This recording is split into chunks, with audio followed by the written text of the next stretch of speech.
Papurit, parangal, pasasalamat ang aking binabalik sa Diyos na buhay. Ako po ay nagpapasalamat at binabati po kayong lahat sa ating sa araw na ito, higit sa lahat sa ating mga kapatid sa Pilipinas, magandang gabi po sa inyo. At ganun din po sa aking mga kapatid ang narito sa UK. Magandang tanghali po, magandang hapon sa inyong lahat. Ah, ako po ay nagpapasalamat. Tayo po ay manalangin. Diyos amang makapangyarihan sa lahat, taos puso po kami lumalapit sa iyo, Panginoon. Nagpapasalamat ako po, kami, Panginoon, sa mga biyayang patuloy mo ipinagkakalob sa amin, Panginoon. Panginoon, kami po, Panginoon, ay humihingi ng kapatawaran sa aming mga pagkakasala, Panginoon. Patawarin mo po kami, Panginoon, at nawa, Panginoon, sa paglapit namin ito, kami iyong bendisyonan ng iyong mapagpalang kamay, Panginoon.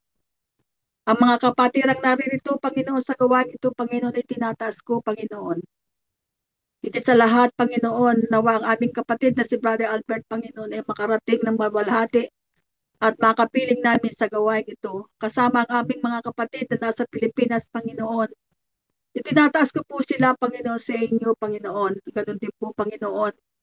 Ang lahat ng nakikipag-isa sa gawain ito, Panginoon, ang mga nakikinig, ang mga nagsusubscribe, ang mga nag-viewing, Panginoon, basbasan mo po sila, Panginoon, ng iyong mapagpalang kamay, Panginoon.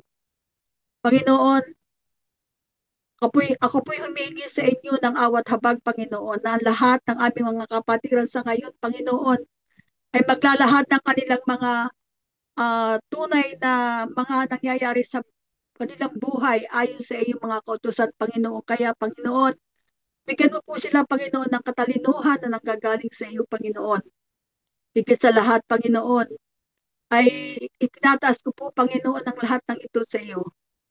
At gamitin mo po kami, Panginoon, sa gawain ito, Panginoon, at nang nawa kami, Panginoon, ay magkaroon ng katalinuhan at katiwasayan ng aming buhay, Panginoon. Panginoon, kung ano man po ang nangyayari sa aming buhay, Panginoon, kayo po ang nakakaalam. Kaya, Panginoon, itinataas ko po ang lahat ng ito sa iyo, Panginoon. Marami pong salamat sa iyong mga ginawang kabutihan sa amin, Panginoon. At nawa po, Panginoon, ito po ipagpatuloy mo po, Panginoon, at kami patuloy na maglilingkod sa iyo. Marami pong salamat, Panginoon. In Jesus' mighty name we pray. Amen. Ngayon naman po, mga kapatid, atin pong ang gagawin po natin ngayong araw na ito, araw sa oras na ito ay ang pag-sharing ng Word of God ayon sa kanilang tunay na buhay, Panginoon. At ito po ay pangungunahan ng aking kapatid na si Sister Merly.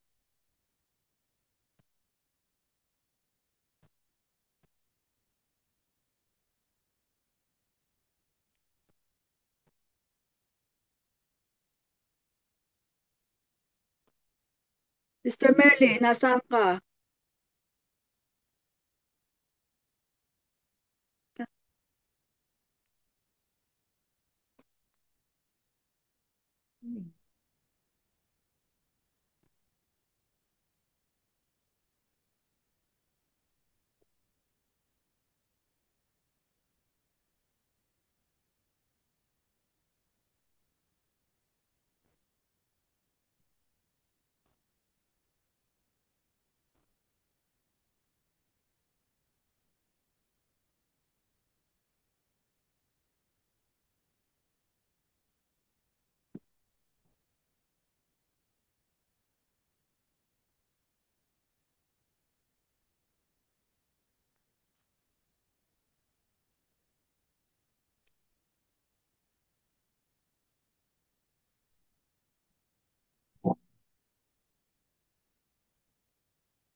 The way of the righteous and the wicked.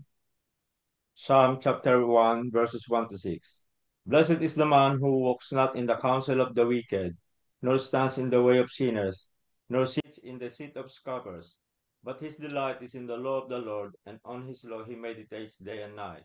He is like a tree planted by streams of water that yields its fruit in its season, and his leaf does not wither. In all that he does, he prospers. The wicked are not so, but are like chaff that the wind drives away. Therefore, the wicked will not stand in the judgment, nor sinners in the congregation of the righteous. For the Lord knows the way of the righteous, but the way of the wicked will perish. This is the word of the Lord. Thanks be to Thanks be to God.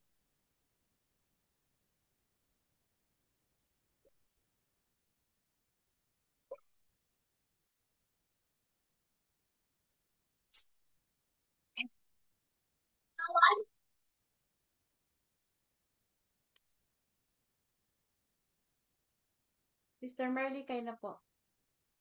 Ang aking i-share ay mula kay San Lucas, verse 5, chapter 5, verse 12 to 16. Noong si Jesus ay nasa isang bayan, isang ketongin ang lumapit sa kanya. Pagkakita ng ketongin sa kanya, ito'y nagpatirapa at namanhik sa kanya. Ginoo, kung ibig po ninyo, ako'y iyong mapagaling. Hinipo siya ni Jesus at ang sabi, ibig ko, gumaling ka. Pagdakay na wala kanyang ketong at pinagbilinan siya ni Jesus, huwag mong sabihin kanino man, sa halip ay pumunta ka sa saserdote at pasuri. Pagkatapos, maghandog ka ng haing inuutos ni Moises bilang patotoo sa mga tao na napagaling ka na. Ngunit lalo pang kumalat ang balita tungkol sa kay Jesus kaya dumagsa ang napakaraming tao upang makinig at magpagamot.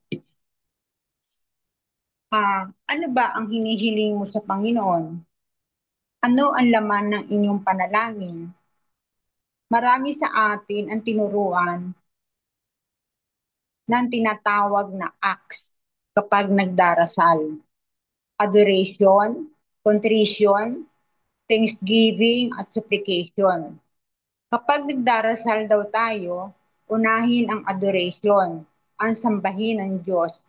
Sumunod, contrition, paghingi ng tawad sa mga nagawang kasalanan.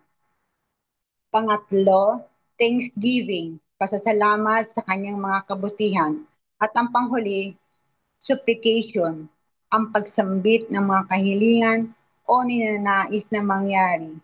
Pero sa apat na ito, contrition at supplication lang ang madalas nagagawa natin. Kapag supplication, marami sa atin ang wagas kung makadiman kay Lord. Uh, sa, sa sa aking binasa, ang sinabi ng ang sinabi ng ketongin kay Jesus, kung ibig mo, batid ng ketongin na kapag nagdarasal tayo, ang Diyos ang masusunod at hindi tayo. Alam niya na sa panalangin, dapat mas iniisip ang kagustuhan ng Diyos kaysa sa sariling kahilingan. Kaya naman, sa susunod na tayo'y manalangin, isipin natin kung gusto rin ba ng Diyos ang gusto natin. Isaisip nawa natin na kahit tayo humiling ng humiling sa tuwing nagdarasal tayo, basta sa bandang huli, ang sasabihin natin, Panginoon, kung ibig mo. Base sa aking base sa aking experience, lahat naman tayo ay maraming kahilingan. Ako, marami na akong pinagdaanan, ilang operasyon na ang nangyari sa akin, puro mga major operation. Pero sa tulong ng mga ng mga prayer warriors, lalo-lalo na yung aking kapatid na si Sister Shirley, na sinabi niya sa akin nung ako'y ooperahan sa brain, halos tumulo ang kanyang sipon na talagang idinulog niya sa Panginoon. na ako'y pagalingin at maging successful yung aking operasyon. Sa awa na naman Diyos, tinugo naman ng Panginoon yun lahat ng kahilingan ng ate. Ganun din ako na yun lamang po ang aking hiniling na malagpasan ko lahat ng mga operasyon sa akin. Tayo maraming hinihiling. Sa bagay, hindi naman ang hinihiling natin ay hindi lang naman pansarili natin. Hinihiling din natin na pinapanalangin din natin ang ating mga mahal sa buhay, mga kapatid, asawa, anak, ang bansa, ang lahat. Hindi lang naman sarili natin ang ipinagdarasal natin. Pero ang tanong, gusto ba ng Panginoon yun lahat? Ibig ba na lahat ng Panginoon yung ating idinadaing? Dahil sabi nga, nasa Diyos ang Diyos pa rin ang masusunod sa lahat ng ating kahilingan. Pero ang lahat ng ating mga nararamdaman, idulog lang natin sa Panginoon dahil siya lang naman talaga ang magdidesisyon sa lahat ng ating mga hinihinaing sa Kanya. Yun lamang, yung mga bagay na yun na ating hinihiling, alam na ng Panginoon yun kung yun ay ibibigay sa atin o hindi. Pero manalig lang tayo na hindi madali. Huwag nating madaliin ng Panginoon kung ano man yung ating hinihiling. Mag-intay lang tayo kung kailan niya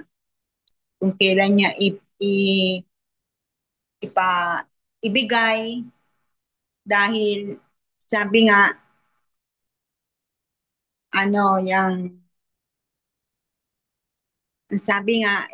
lahat ng ating paghihirap may kanya-kanyang pagkakataon.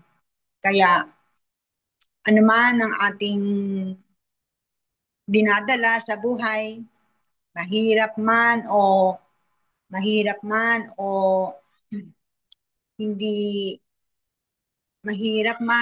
hindi natin gusto ang nangyayari sa ating buhay. Maging magtatag lang tayo dahil ang Panginoon hindi natutulog. Ang lahat ng ito ay may kanya-kanya. Hindi sa lahat ng oras na ating pagdaing sa Panginoon ay ibibigay kaagad. Maghintay lang tayo. Ito lamang po. Marami pong salamat.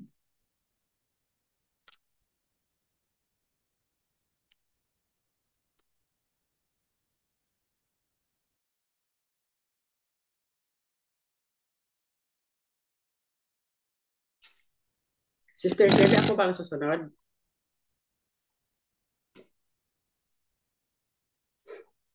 Magandang araw sa inyo mga kapatid. Ang aking i-share ngayon, humingi ako ng kapatawaran sa Panginoon dahil hindi ako nakapaghanda ng i-share ko na galing sa Biblia o galing sa mga salita ng Panginoon.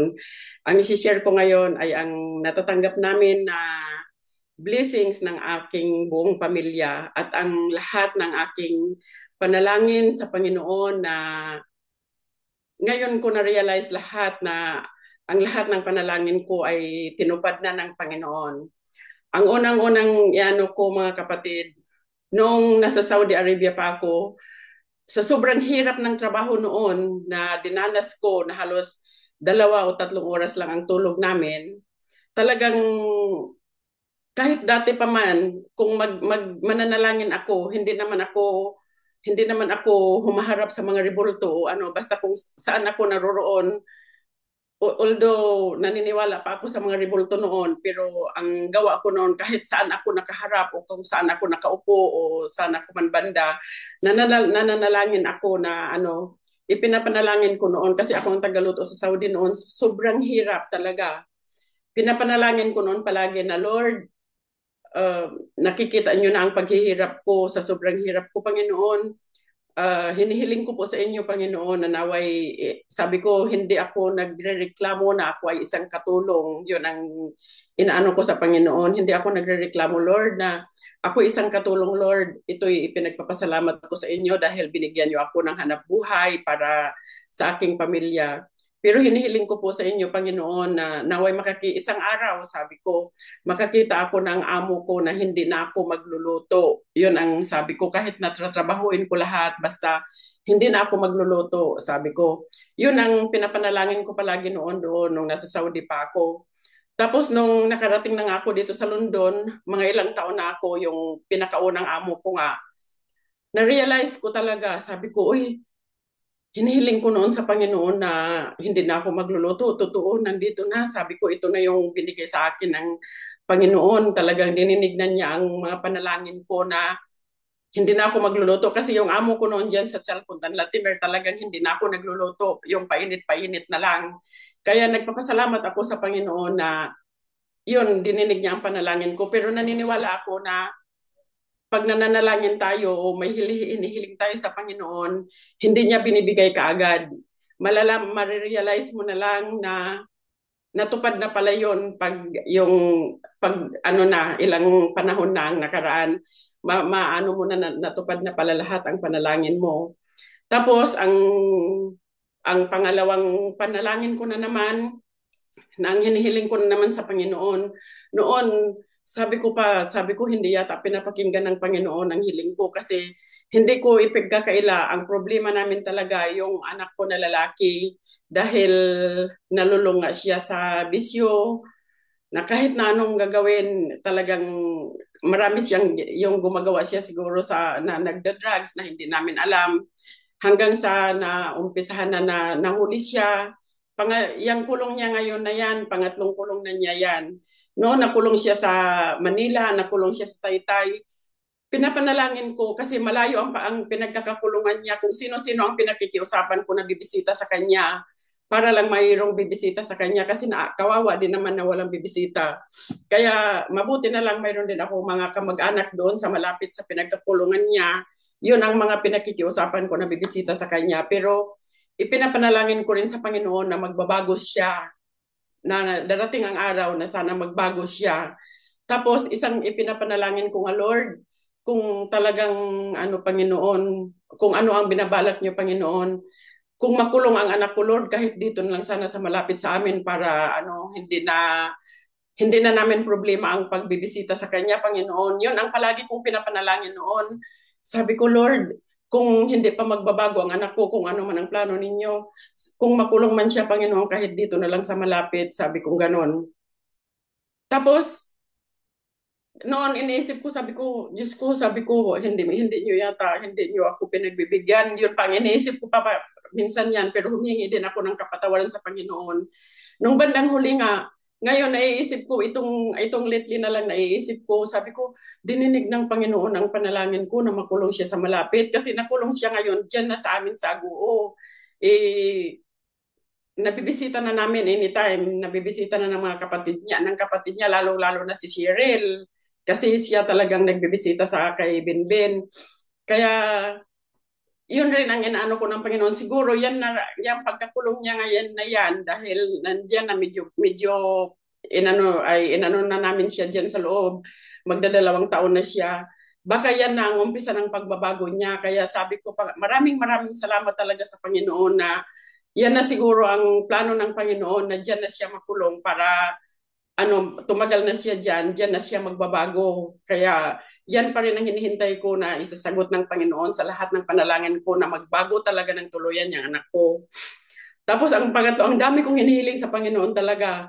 Yung pangatlong hiling ko noon, nagpaplano talaga ako na magkaroon kami ng sariling luti tapos gagawa kami ng farm. Yun rin ang pinag-uusapan namin ni Cheryl na itong dito na ako nagtatrabaho, sige, mag-ipon para makabili tayo ng kahit na maliit na lupa lang, tapos gagawa tayo ng farm, sabi kong ganon, kahit na ano tayo ng kubo-kubo, tapos magpa-farm, doon tayo mag-ipon-ipon, sabi kong ganon. Tapos yun din ang pinapanalangin ko talaga sa Panginoon niya na magkakaroon kami ng lupa na kasi yung lupa ng sa bahay namin common yun yung tinitira ka ng bahay namin ngayon. Yun ang hinihiling ko din na isa sa Panginoon na mayroon na nga akong mauuwian, mayroon na rin matitirahan yung mga anak ko, may kanya-kanya na rin naman silang bahay, kaya humihiling ako, sabi ko hindi naman malaki Panginoon ang hinihiling ko, sabi ko sana magkakaroon kami ng gano'n yung pinapangarap namin, sabi ko. Awa ng Diyos, kaya masayang-masaya kami dahil natupad, natupad na yung natupad na yung hinihiling namin. Nakabili kami ng lupa, kas pa yung pagbili namin. Kaya hindi ako makapaniwala hanggang ngayon na parang lutang pa rin yung isip ko na mayroon na kaming sarili. Kaya sabi nga ni Cyril, Mama, biruin mo, nakapag-provide tayo ng 1M, sabi niya, samantala noon 100 lang, sabi niya, hindi pa natin mapoprovide. Sabi ni Cyril sa akin, kaya sabi ko, talagang napakabait ng Panginoon anak ko, kaya kailangan dasal lang talaga ang natin, ang gagawin natin. Palagi tayong magdasal na lalo ngayon, parang para sa akin, tama na yung binigay sa amin ng Panginoon na yan. Hindi na ako hihiling ng sobra-sobra pa. Ang hihilingin ko lang ang kalusugan ng aking buong pamilya at kalusugan namin lahat na naway ang hihilingin ko lang palagi sa Panginoon na yung malayo kami sa sakit, hindi walang mangyayaring mga sakuna o anuman.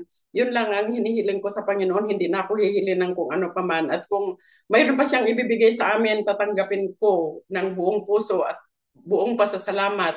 Maraming salamat mga kapatid. Yun lang ang ko sa inyo, may share ko sa inyo sa ngayon dahil talagang masaya ako at ang mga anak ko masaya din silang lahat dahil puro na sila pangarap na ay magpagawa ko ng bahay ng kubo doon, ay magpagawa ako ng kubo doon. Parang napakasayang pakinggan na ganun ang mga makikita mo, nangangarap sila na ganun.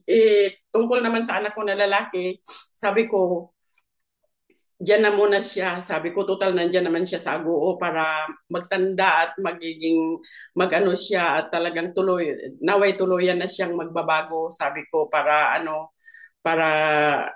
maging masaya naman ang kanyang pamilya kasi may share din naman sila doon kung ano rin ang balak nila, di bahala na rin sila. Basta yun lang, nagpapasalamat talaga ako ng sobra-sobra sa Panginoon na ganun ang ginawa niya na pinakikinggan niya ang lahat ng aming mga panalangin.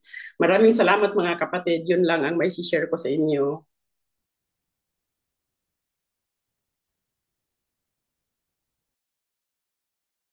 Mga kapatid, sa sinabi ni Sister LB na yung mga biyayang patuloy niyang pinagkakaloob ng ating Diyos, ako po'y nakakuha ng salita ng Diyos. Ito po ang sinasabi ng Diyos. Si Yahweh ang Diyos na walang katulad. Siya lamang ang Diyos na ating kalasag. Siya sa aking nagbibigay lakas. Sa daraanan ko'y siyang nag-iingat. Tama po yung mga sinabi ni Sister LP.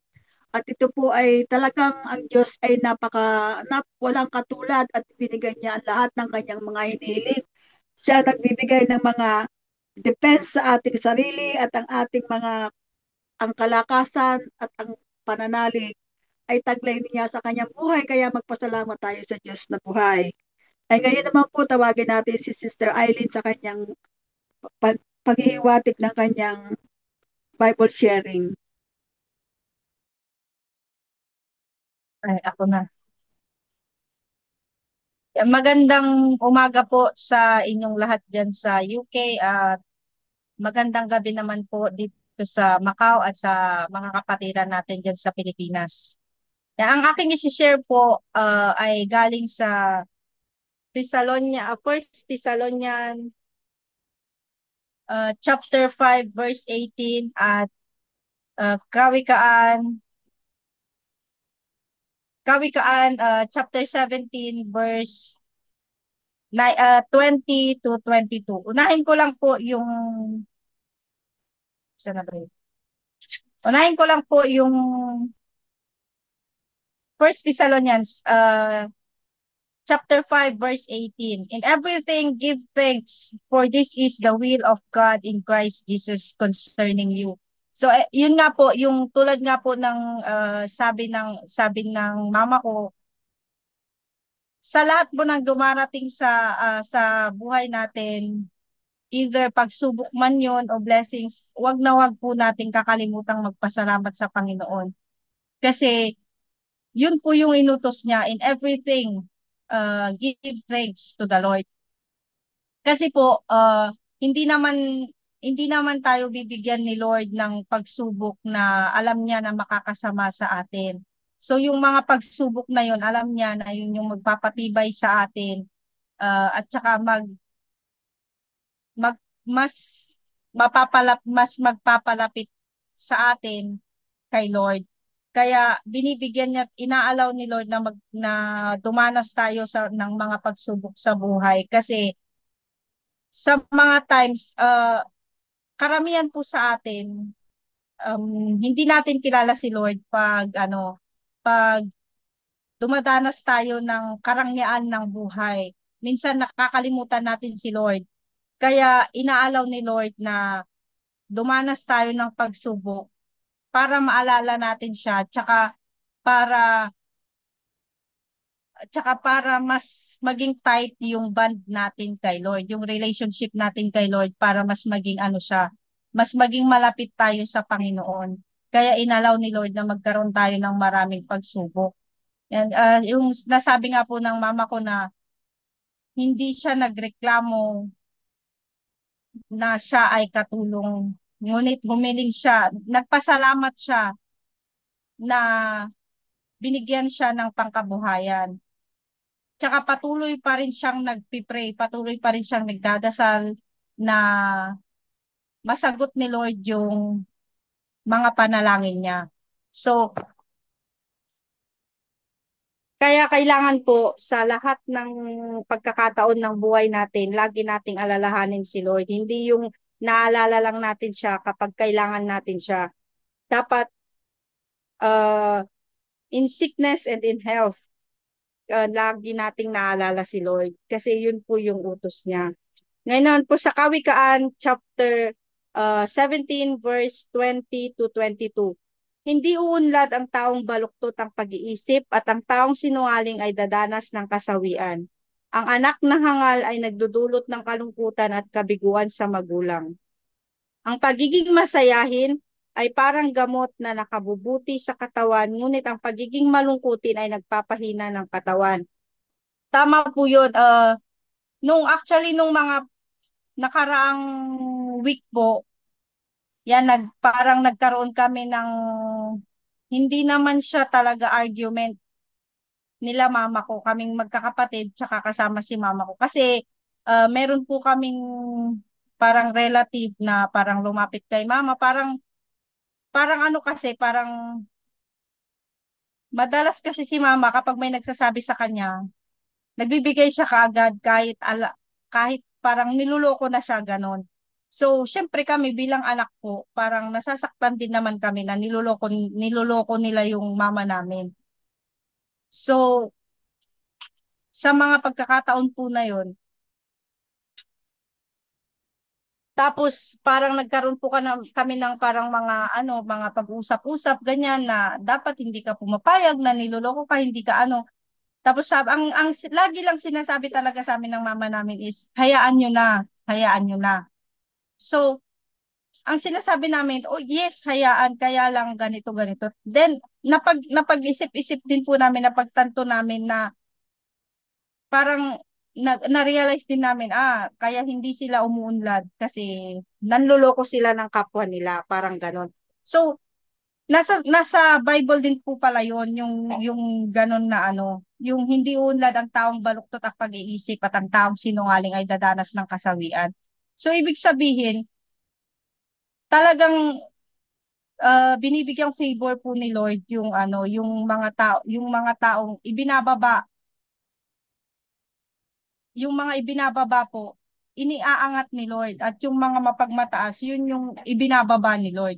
Parang ganun. So, talagang may consequence po yung mga taong nagsisinungaling at saka may baluktot na pag-iisip. Talagang yun po pala talaga yung consequence niya.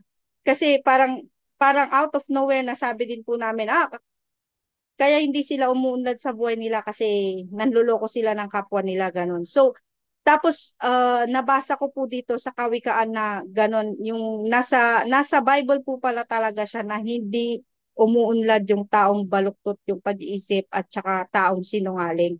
So, doon ko po na-realize na okay, ganun pala yun. Parang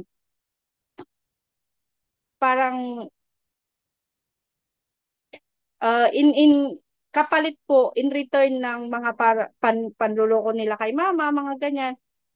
Nakikita din po namin yung kapalit niya, yun nga po, nakapagtapos kami ng pag-aaral na kasi nung mga bata pa po kami, ang laging sinasabi sa amin, hindi kami makakapagtapos ng pag-aaral kasi yun nga po, yung sobrang dinadown nila yung family namin na sobrang hirap lang kami, kaya tapos si mama nasa Saudi lang, katulong lang, mga ganyan. So, sobrang dinadown po kami ng mga tao sa paligid namin. Pero nakita po namin na sa pangdadown po nila na yon, parang mas nagkaroon kami ng strength, binigyan kami ni Lord ng strength para matapos, para makapagtapos kami ng pag-aaral. Ngayon po, nakapagtapos na po kami ng pag-aaral. Yun nga po sabi ni mama na nakabili kami ng lupa, sa tulong na din po ng ate ko, si Ate Cheryl, nakabili po kami ng lupa in cash. Tapos, meron na rin po kaming sasakyan. So, yung mga ganong bagay po na, yung mga panahon na sobrang hirap ng buhay namin, never sumagi sa isip namin na magkakaroon kami ng mga bagay na ganon. Na parang dati hinahangad lang namin, ngayon andyan na yung ganon po. Tapos yung mga taong umapi sa amin, yung mga taong na sobrang nang maliit po sa amin, sila yung parang bumaliktad yung sitwasyon ng buhay namin at buhay nila. Though, hindi ko po sinasabi na masaya ako na ganun yung na-experience nila. Ang sinasabi ko lang po dito is, yung mga taong yun na baluktot yung pag-iisip nila sa amin, sila po yung nakaranas ng lahat ng mga sinasabi nila tungkol sa amin. At yung sa lahat po ng na-experience namin na kahirapan, sobrang happy po namin. Kaya ito yung pinaka-paborito kong verse, yung pagiging masiyahin ay parang gamot na nakabubuti sa katawan. 'Di ba, lagi nga pong sinasabi sa quote na laughter is the best medicine. So dapat po tayo maging masayahin tayo sa lahat ng bagay. Kumbaga, magkaroon tayo ng contentment sa mga bagay na meron tayo. Makontento po tayo kasi lahat po ng yung po natin, yung life po natin is nakasulat na po, nakaplano na po 'yon. Kung ano man yung mga hinahangad natin, alam ni Lord kung makakabuti ito sa atin or makakasama. So, dapat magkaroon po tayo ng contentment. Tsaka yung pagiging masayahin po, di ba, pag masayahin ka, mas looking young ka, tapos parang always fresh. Kaya dapat pag may mga problema po tayo, magpasalamat pa rin tayo, tsaka maging masaya pa rin tayo sa mga problemang dumadating. Kasi problema lang yan eh. Mas malaki yung Lord natin kaysa sa mga problemang dumadating sa buhay natin. Tsaka, di ba po, may mga taong makikita mo talaga ang bata-bata pa lang nila, yung parang, yung mga itsura nila is super mature na kasi sobrang daming stress. Kasi po, mas natatalo sila ng stress sa buhay. Kumbaga ganon, yung mas dinidibdib nila yung stress, which is, dapat po hindi ganun. Wag nating masyadong dibdibin yung mga problema natin sa buhay. Mas maging masayahin po tayo kasi pag 'di ba ang sabi nga po ng mga doktor ngayon, stress is the number one killer sa sa sa lahat ng mga tao ngayon. Kasi pag na-stress ka, lahat 'yan it follows. Sakit sa puso, sakit sa lahat na ng klase ng sakit. Pag masyado mong dinidibdib yung problema mo, stress and anxiety will attack you. Yun yung number one na ikamamatay mo. Kaya dapat po mas maging ano lang tayo, kumbaga chill, maging masayahin. Kasi sabi nga po ni Lord, 'di ba, wag nating problemahin yung bukas. Ang isipin lang natin is yung ngayon. Kaya always lang po tayong maging happy and smile and always give thanks to the Lord. Yun lamang po yung aking may share ngayon. Salamat po.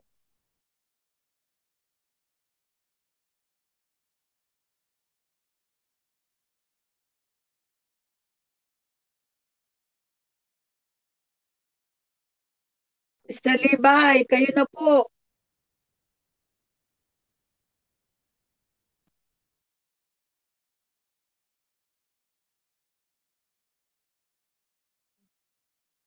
Isang mapagpalang araw po sa inyong lahat mga kapatid. Na ako po ay unang-una ay nagpapasalamat sa ating Panginoong Jesucristo at tayo po muli pinagsama-sama sa araw nito sa kanyang balalagawain upang magbahagi ng kanya-kanyang mga naranasan o nararamdaman o mga kung kung paano kumikilos ang banal na Espiritu o Diyos sa ating buhay. Totoo nga po, mga kapatid, na napakabuti ng mga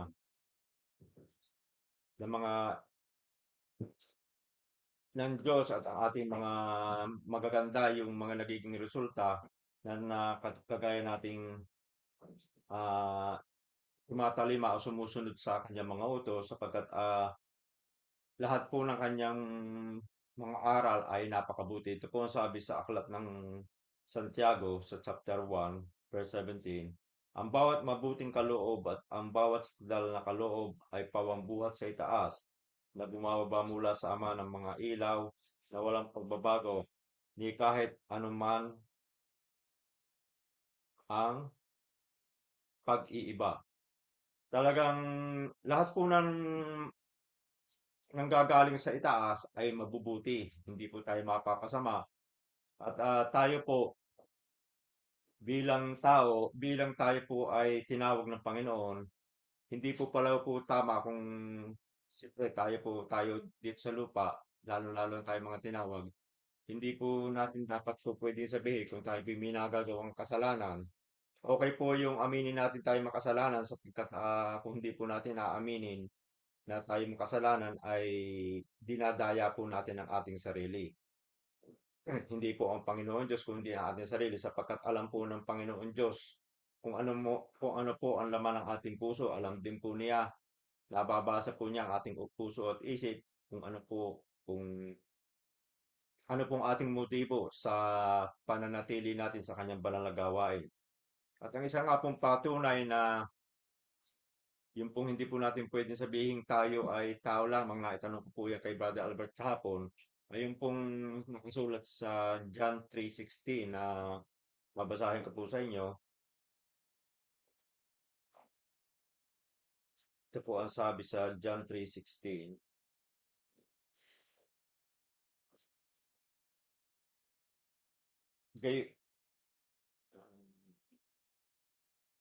Ito po ang sabi, sapagkat gayon na lamang ang pagsinta ng Diyos sa sanlibutan na ibinigay niya ang kanyang buktong na anak upang ang sinumang sa kanya'y sumasampalataya ay huwag mapahamak kundi magkaroon ng buhay na walang hanggan. Yun po ang sabi rito ng Panginoon na kung tayo po ay sasampalataya o tatalima sa kanyang mga tinuturo sa atin, hindi po tayo mapapahamak, hindi po tayo magkakasala at tayo po ay yung po pagpapadala dito ng Diyos Ama sa kanyang anak ay upang tayo po ay iligtas, hindi upang tayo po gawing kasalanan. Ngunit tayo po bilang tao ay parang may kasalanan po tayo bilang tao pero hindi natin po pwede sabihin na kaya tayo laging nagkakasala ay tayo lamang. Maiiwasan po natin yung mga kasalanan yon, yung mga paggawa ng kasalanan kung tayo po ay magpo-focus sa mga aral ng ating Panginoong Hesukristo. At doon po, kagaya po nung na-share ni Sister Eileen, doon po sa karanasan nila ng kanyang pamilya, ganyan din po yung ganyan din po yung nangyari sa amin na bakit noong mga panahong yon marami po kaming ipinapanalangin na parang ika nga po ay kami yung nagsasawa na parang lagi kami nagtatanong, lagi ang sisi nasa Diyos na Diyos, bakit po nangyayari sa amin ito? Bakit po nangyayari itong mga bagay na ito? Bakit hindi ninyo minsan nakakapagtanong kung bakit hindi tinutugon ng Diyos yung mga panalangin ay ito po yung kasagutan na ang sabi po rito doon po sa aklat ng Ecclesiastes chapter 3 mula po sa verse 1, ito po ang sabi, sa bawat bagay ay may kapanahunan at panahon sa bawat panukala sa silong ng langit. Panahon ng kapanganakan at panahon ng kamatayan, panahon ng pagtatanim at panahon ng pagbunot ng itinanim, panahon ng pagpatay at panahon ng pagpapagaling, panahon ng paggiba at panahon ng pagtatayo, panahon ng pag-iyak at panahon ng pagtawa, panahon ng pagtangis at panahon ng pagsayaw, panahon ng paghahagis ng mga bato at panahon ng pagpipisa ng mga bato, panahon ng pagyakap at panahon ng pagpipigil sa pagyakap, panahon ng paghahanap at panahon ng pagkawala, panahon ng pag-iingat at panahon ng pagtatapon, panahon ng pagpunit at panahon ng pananahi, panahon ng pagtahimik at panahon ng pagsasalita, panahon ng pag-ibig at panahon ng pagtatanim, panahon ng digma at panahon ng kapayapaan.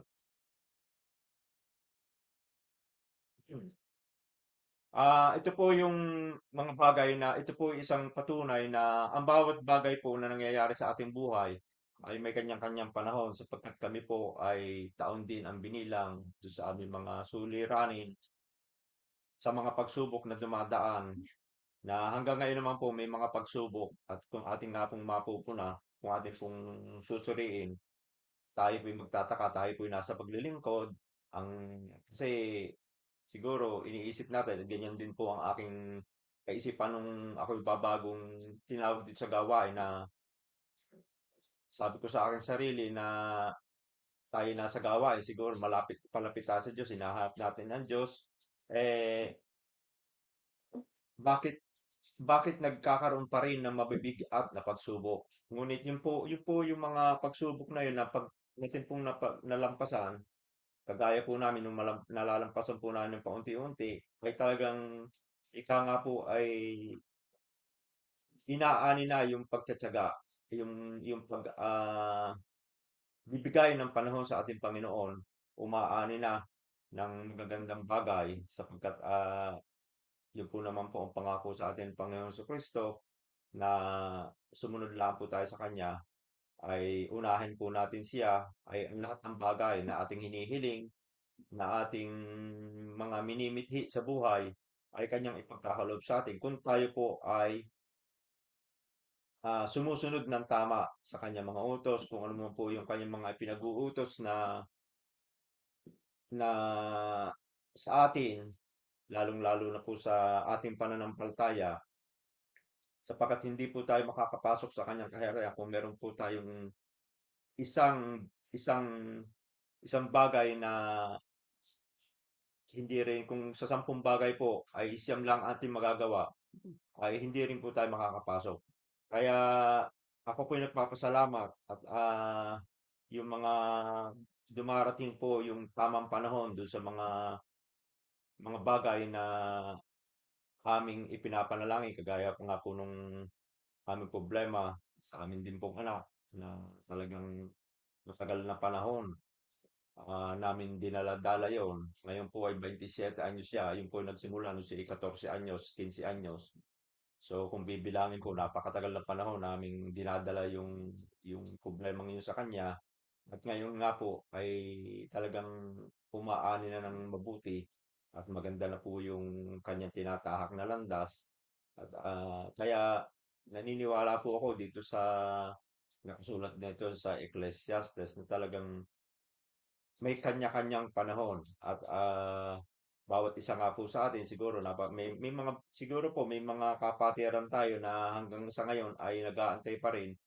Ngunit wag po tayong magsasawa sa pakikinig ng mga salita ng Diyos, sa pagdalo sa kanyang banal na gawain, sa gawain ito sapagkat napakabuti po ng Panginoon, napakabuti po niya sa atin. Wala po siyang ibibigay sa ating ipapapahawak natin, lahat po ay kabutihan ang ang kanyang ipagkakaloob sa atin. At yun lamang po mga kapatid, maraming salamat po at God bless us all. Magandang gabi po sa Pilipinas, sa Macau. So, Magandang araw po sa aming mga kapatid dito sa Pilipinas. Kinukulit po kami ng aming aso, kaya po kami tawa ng tawa kung kami mapapansin nyo kami. Kami nagsasalita, may kami pinupuntahan. You say hello then. Probably you want to say hello. Hello. Okay? So you sit down there. So, napakaganda po ng panahon. Although umuulan sa labas kasi po kayo kasama namin. Meron po akong ikukwento sa inyo na before po nagpunta ako dito sa UK, yung po may isa po kaming ninang sa kasal na nagbigay sa akin ng gift. Yun po ay yun pong ah, parang word of God na nasa sa isang maliit na plate na may stand. So, ang nakalagay po doon ay Matthew 7:7. Yung po ay yung ask and it will be given to you, seek and you will find, knock and the door will be open to you. Yung po talagang iningatan ko hanggang sa hindi ko na po mabasa kasi nag-fade na sa tagal. Nag-fade na po sa tagal ng panahon. Pero yun po ang talagang hindi ko malilimutan kasi siguro po yun ang unang kauna-unahan kong na memorize sa Bible. So, yung pinag-aaralan ko po, ano ibig sabihin nito? Kasi po in layman's, kayong ordinaryong tao, yung hindi po spiritual, parang literally, pag iyong babasahin, parang it doesn't make sense. Ano po? Kung yun ay sa natural na mga na tao. Pero nito pong ako ay naglilingkod sa Panginoon. Sabi ko, minsan nagko-question ka, sabi ni Lord, kumatok at pagbubuksan, humiling at pagbibigyan. Ask and it will be given to you. Seek and you will find. So sabi ko sa sarili ko, wala talaga tayong nalalaman pa sa Biblia pagka mura pa tayo sa pananampalataya or hindi tayo nagpo-focus talaga kung ano ang ating naririnig. Parang napakalalim. Ano po? Pero yung pong mga salitang yon ay pinanghawakan ko sa Diyos. Kung ano yung sinasabi nilang seek, knock. Kasi hindi lang po naman ganun. Kailangan yung mag-seek, kailangan yung mag-knock, kailangan yung mag-ask, pero kailangan yung ding mag-listen. Kailangan din ninyong gumawa.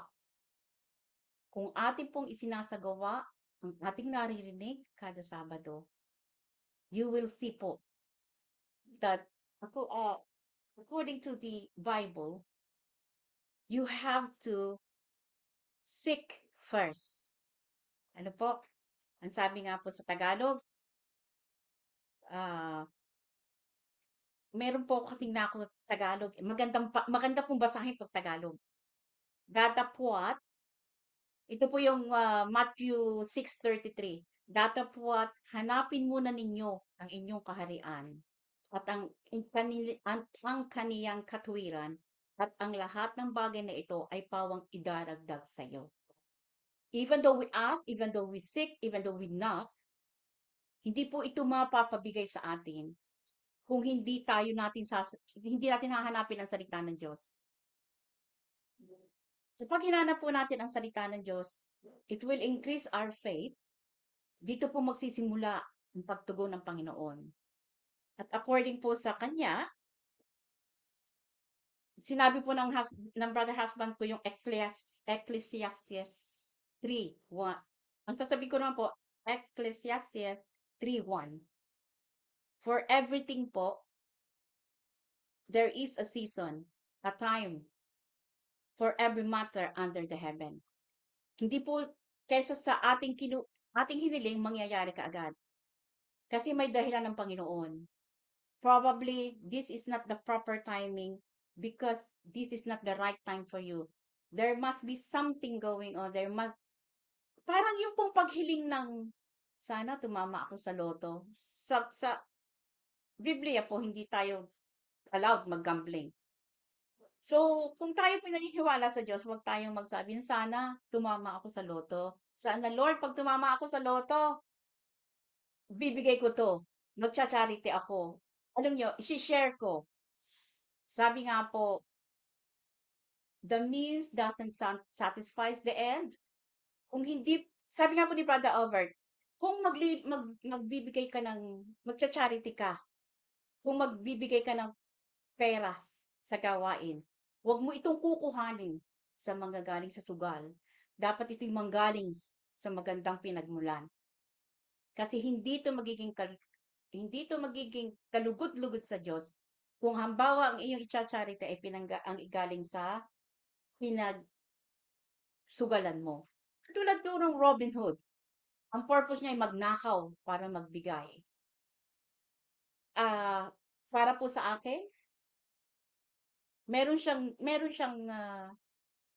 purpose doon, pero mas maganda ang purpose kung manggagaling sa kabutihan. Mas maganda ang magiging fruit kung ito'y galing sa kabutihan. Hindi po lahat ng bagay ay po pwede nating madaliin. God has a perfect timing. God has a perfect plan for us. A plan to prosper us. A plan to make us His children, the right children.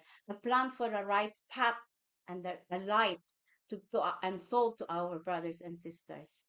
It's very hard po na gawin ito kasi napakahirap po talaga na sumunod. Sa totoo lang po. Pero alam niyo po, na-realize ko na hindi madali, hindi mahirap as long as you believe. I always pray every morning, Lord, let me be the light to those who are in the dark. Let me be the abundance to those who are suffering, to those who are short. Let me be like the help for those in need. Let me be a sunshine, those who are in the middle of darkness. Lord, heal my body. Lord, heal my health. Hindi ko po ito sinasabi. Ito po yung nasa isip ko. Pero every time po na ako mag-pray, ginagawa ko po yan. And every time po na mag-pray ka ng taimtim, marirealize mo na, thanks God, because even though He don't speak to you, He is doing. He's telling you these things will happen. These things will be happening in a perfect timing, in a perfect place, in a perfect life that you will have. Ako po dati, dito, punta ako sa shopping, magbabay ako ng shoes, magbabay ako ng bag, gusto ko yung mga signature pa. Dumadaan din po pala yan.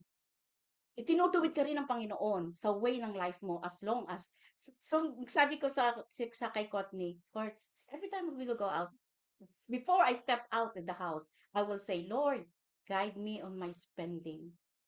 Guide me, Lord, kung ano lang yung dapat kong bilhin. Alam niyo po nangyayari. Meron kang makikita. Sasabi talaga po sa isip mo. and you will feel the Holy Spirit is there. They will say, you don't need it. So once nagawin po natin ito as a normal thing to our life, you can see there will be, ano nga po yun, there will be good result. Magkakaroon ka, syempre makakatipid ka pag sinabi mo sa Diyos, lahat ng plano mo sa buhay, lahat, kahit paglabas, kapag shopping, kahit po saan ang punta, sa trabaho. Meron po ako po ay nag-struggle dito sa work ko kasi nag-work na po ako hindi na po ako sa ward. So I'm now working in the office, which I struggle kasi po pag yung brain natin old na, hindi ka nasanay sa mga bagong technology, hindi ka nasanay sa bagong kung ano man mga bagong mga update. Nag-struggle po talaga ako. That was 2 months po bago ako naka-adjust sa aking job. Pero once po na ako naka-adjust sa job, sabi ko po, within those 2 months, before 2 months, hindi po ako nakakatulog. Umiiyak ako, I have to go back sa dati kong trabaho kasi hindi talaga ako makasettle. But time comes, I lean on the Lord. Every time po na ako mag-i-step sa office, Lord, I have to do it. I have to try my best because I think itong job na to, ang magiging job ko na po hanggang sa ako'y mag-retire. 2 months after po, I am here in front of you testifying that God moves to me, that I was loved by my colleagues, that I can move. I know what I'm doing now. I know where to go. Kahit po siguro ako and as a colleague po, it's so nice po to hear that when you go in the room, sasabihin sa iyo, you adds shine, sunshine, even in the darkest, even it's raining. It's so fulfilling po, not to, yung para po hindi ka magyabang, pero ito po isang buhay na patotoo na ang Panginoon ay kumikilos sa ating buhay. Just trust in Him. Just pray for more faith and time will come. Sabi nga po ng mga anak ko, Mami, mukhang mamatay ka ng maaga kasi very, ako daw po, laging iniintindi, kahit na anong sabihin sa akin, wala akong pakialam. Pag sabi ko, as long as I'm in the right, place and I'm not stepping onto somebody, I will always be humble. I will always be here. One good thing po is you have to learn how to listen. Listen more and speak less. Yun po ang magiging, kasi po pag kaunti lang yung speak mo, nagiging less yung iyong kasalanan. Kasi nakakaroon ka ng time para mag-meditate. Do I need to say this? Do I need to bite my tongue? Para pong ganon.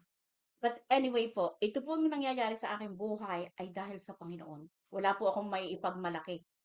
Kasi kung hindi po sa Kanya, hindi po ako mamomold ng ganito. Hindi po ako magiging salt and light sa aking family. And I'm happy to say that as amin pong nasa wall, ang nakasulat po, our family doesn't have to be perfect to be wonderful. God family is the first. God bless us all.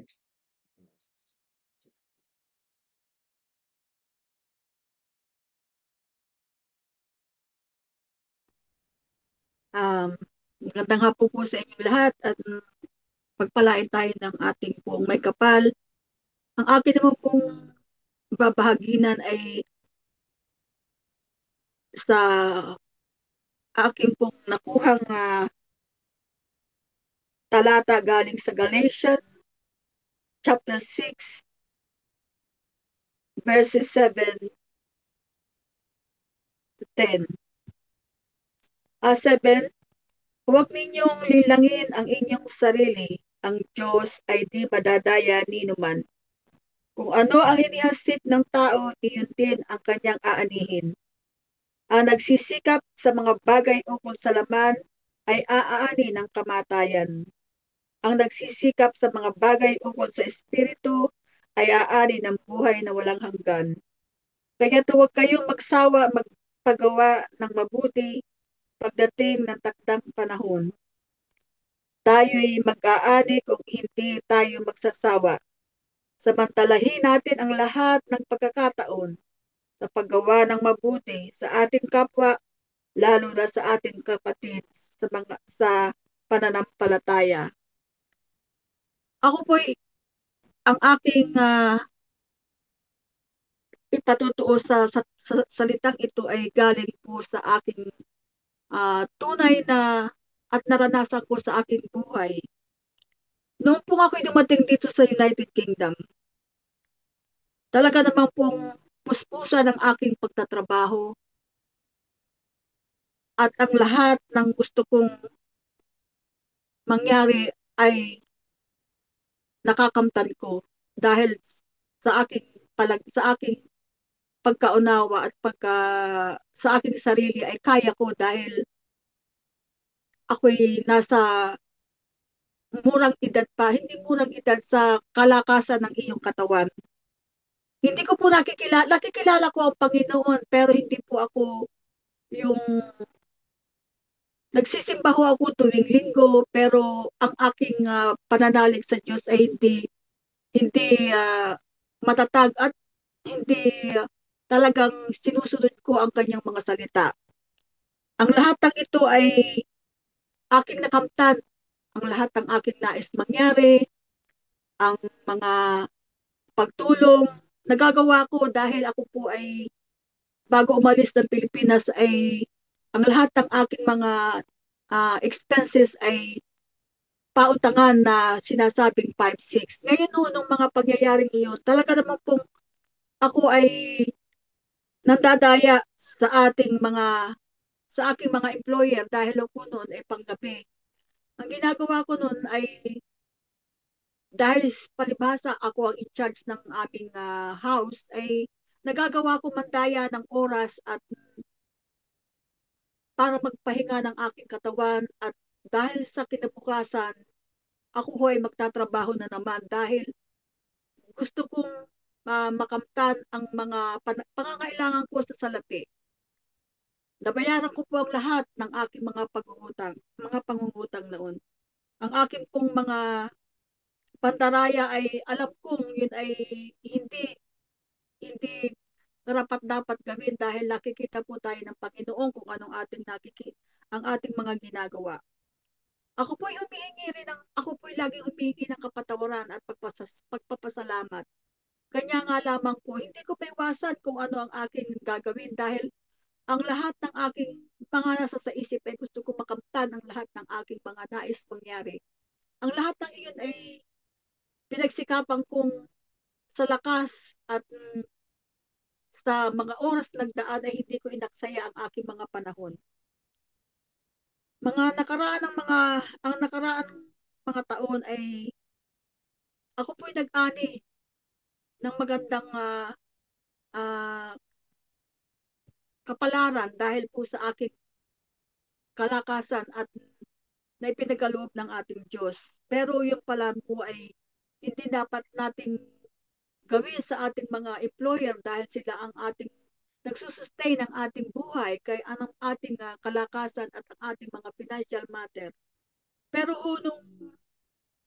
nung mga bandang kaligitnaan na ng aking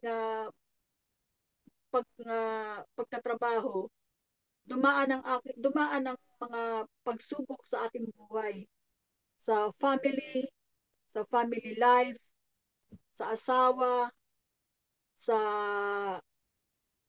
yun po ay aking natututunan na kailangan ko na ang Diyos dahil wala na akong mapagkitaan ng mas malaki dahil nag-cut off na ho ang mga overtime noong araw na yun. Ngayon ang nangyari, siguro talagang it's about time na ako'y para hipuin ng Panginoon. Dumating ang panahon na ang aking mga kasama dito sa aking kinalalagyan ngayon ay parang tinutulak akong mag-join sa isang gawain na doon ako may natututuhan ako na kasama ko sila Brother Albert, sila Brother and Sister Levi. Doon po ako nagkaroon ng kalakasan upang masunod ang aking mga kalayaan sa aking buhay, ang mga kailangan ng aking pamilya. Ako po'y natutong lumapit sa Panginoon. Nagkaroon ako ng parang bagong buhay. Ang lahat ng aking problema sa akin dito sa kinalalagyan ko ay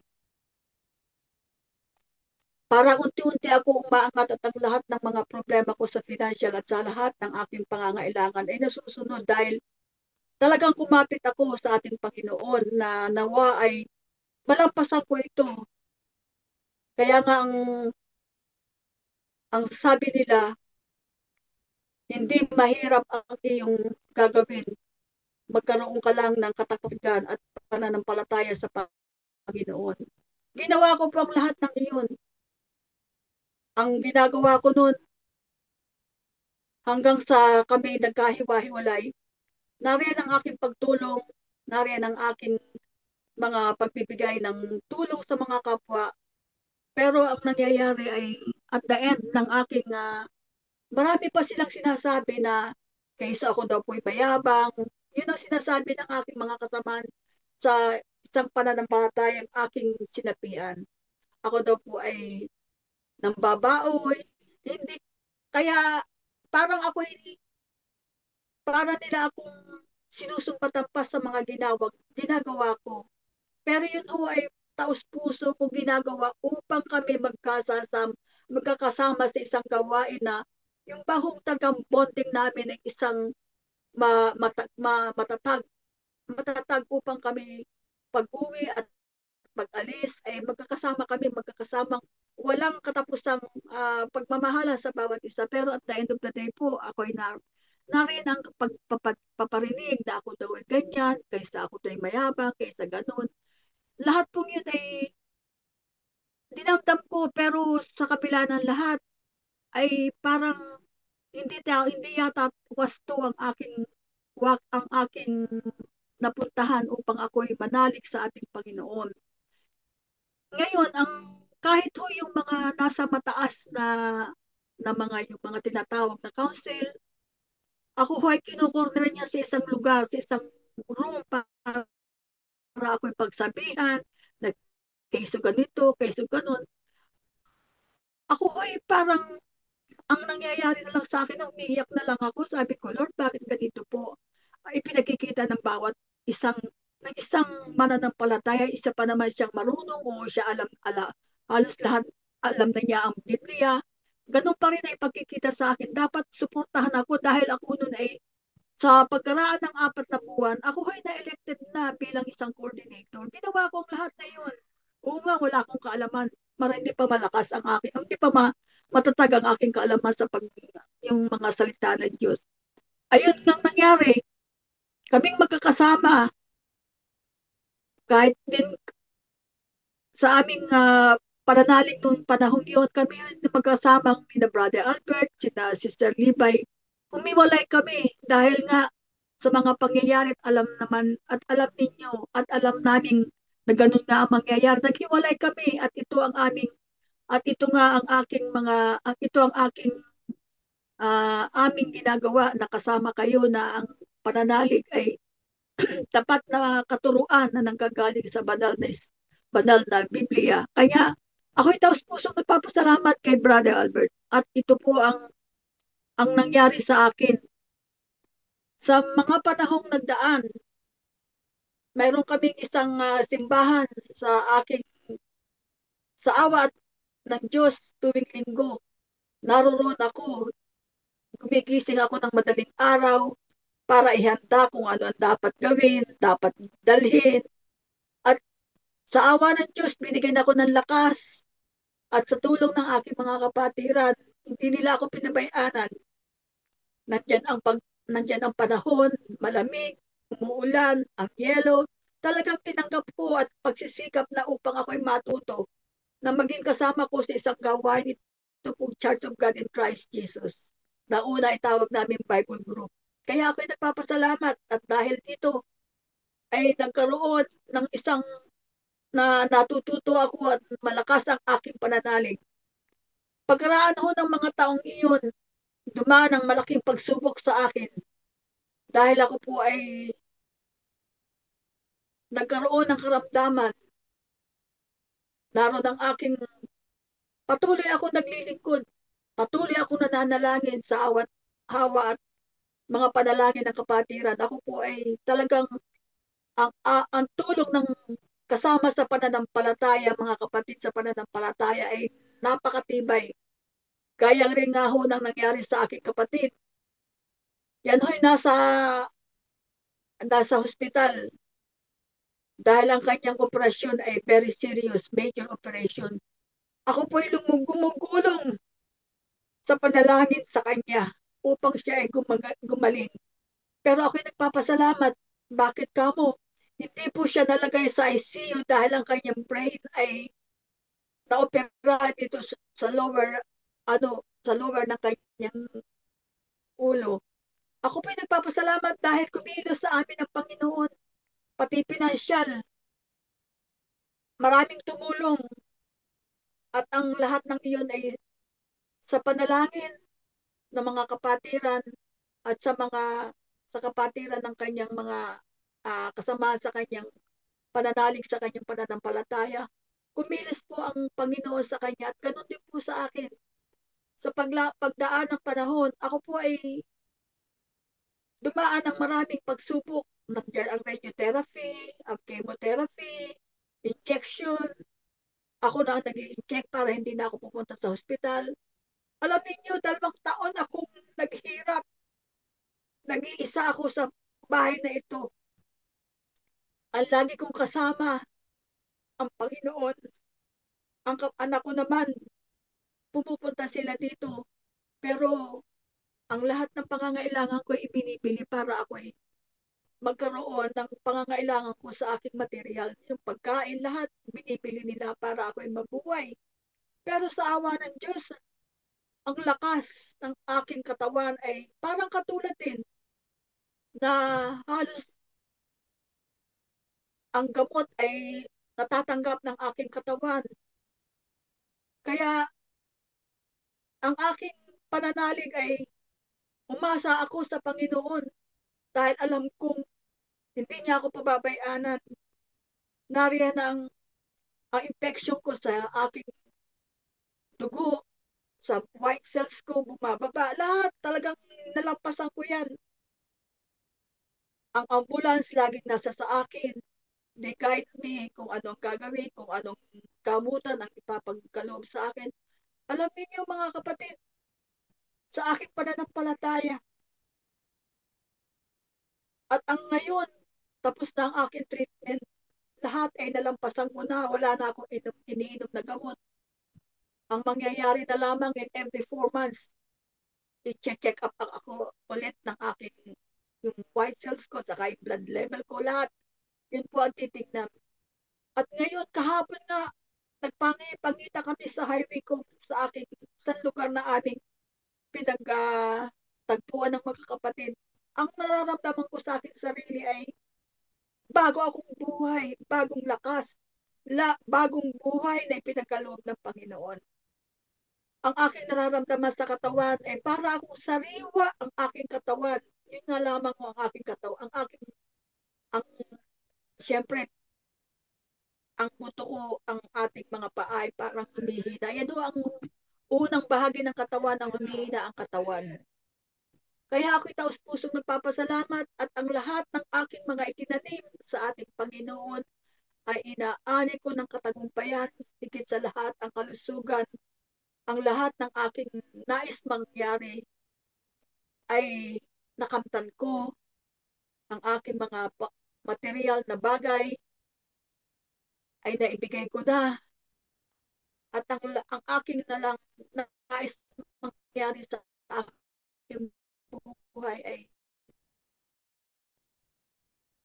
nawa ako'y pagkalooban pa ng mahabang buhay, malakas na pananampalataya, malakas na pananalig, at tayo po ay magtatagumpay sa awa ng Diyos dahil ang Diyos ay hindi nananawang magbigay ng awa sa atin at hindi nauubusan ng pag-asa ang taong lumalapit sa Kanya at alam kong ito'y mangyayari sa ating buhay. Kaya nais ko sa aking mga kapatid na sana sila ay magkaroon ng pananalig din sa Panginoon. Pero may panahon upang sila ay makilala rin sila ang ating banal na Diyos. Maraming pong salamat mga kapatid. Talagang tunay ang Diyos ay kumikilos sa atin at ito ang buhay na patutuo na nangyayari sa aking buhay sa ngayon. Maraming pong salamat. In Jesus' name. Amen.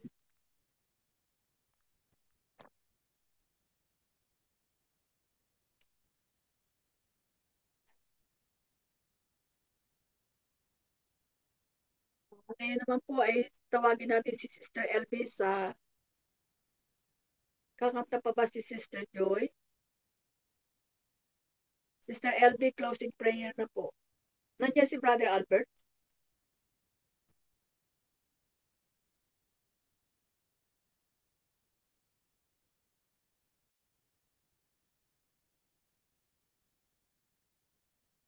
Aileen, Ma, uwan ma siya kon.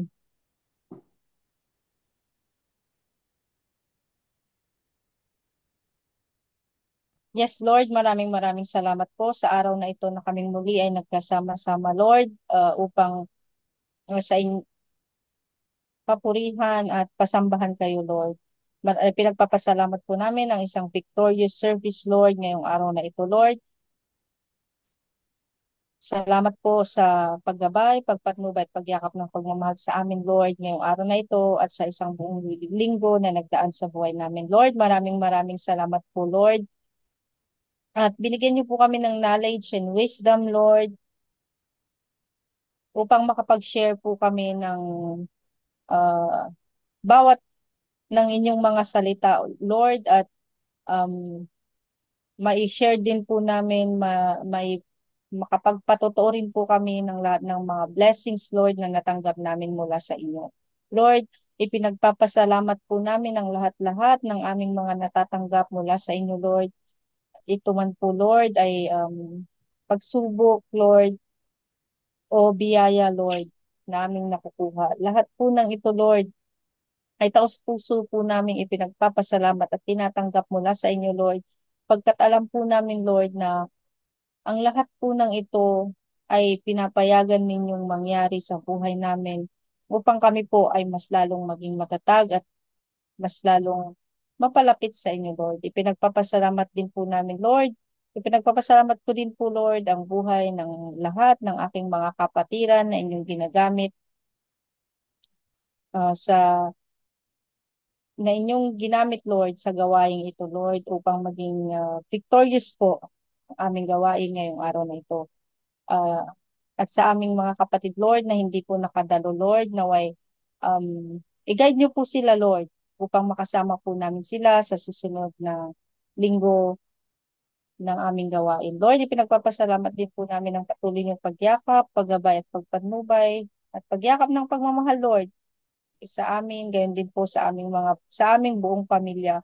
Lord, ingatan niyo po sana lahat, Lord, ng dumaranas ng struggles sa mga buhay nila, Lord.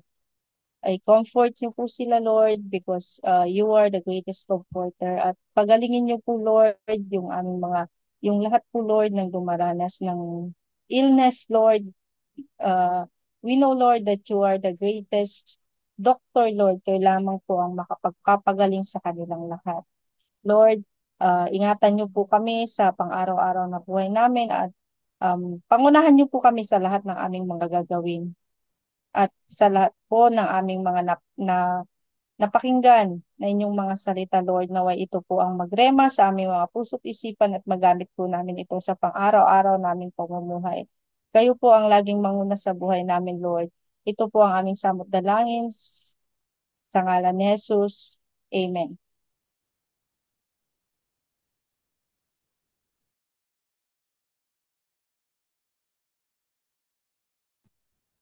Sa inyong mga kapatid, maraming pong salamat sa mga isinare ninyo sa ating banal na gawain. Magandang araw po. Have a blessed day and more weeks to come. Amen.